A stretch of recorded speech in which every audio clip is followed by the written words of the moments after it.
As a dungeon master, I find the bard to be a very, very interesting character, one that I feel is often misunderstood by players and the party.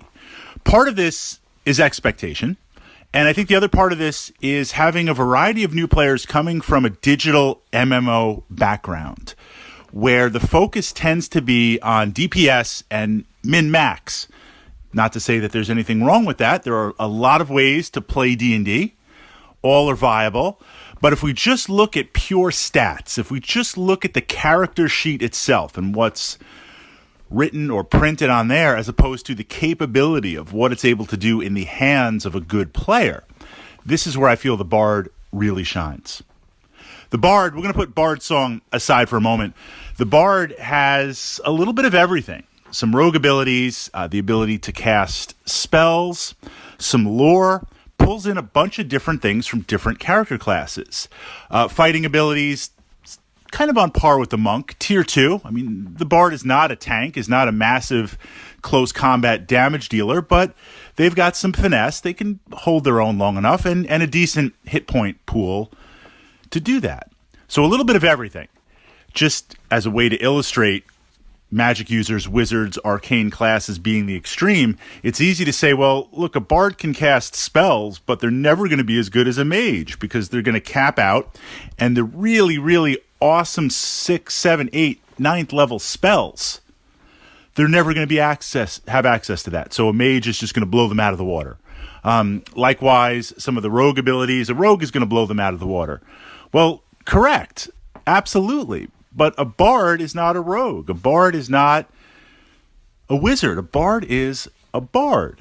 And the way that a bard really shines, you can't min-max. You've got a little bit of everything. And in the moment, the bard is a very dynamic character. In the moment, the bard needs to decide, where can I cause the most problems?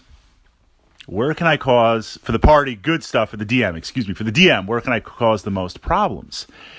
If the wizard needs a little help dealing some extra damage with spells, the bard helps out.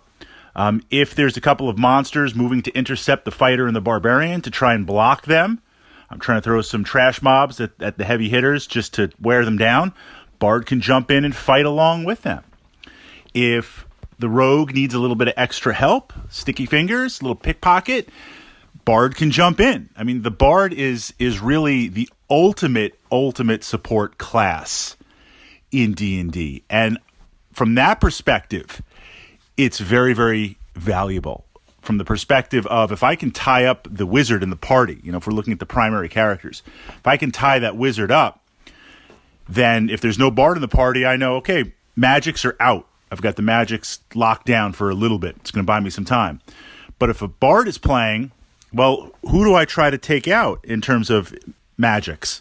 If I'm going to try and charm or immobilize, hold person, I mean, I need to go for the wizard because they are the more powerful, right? Sometimes being the most powerful gets you whacked.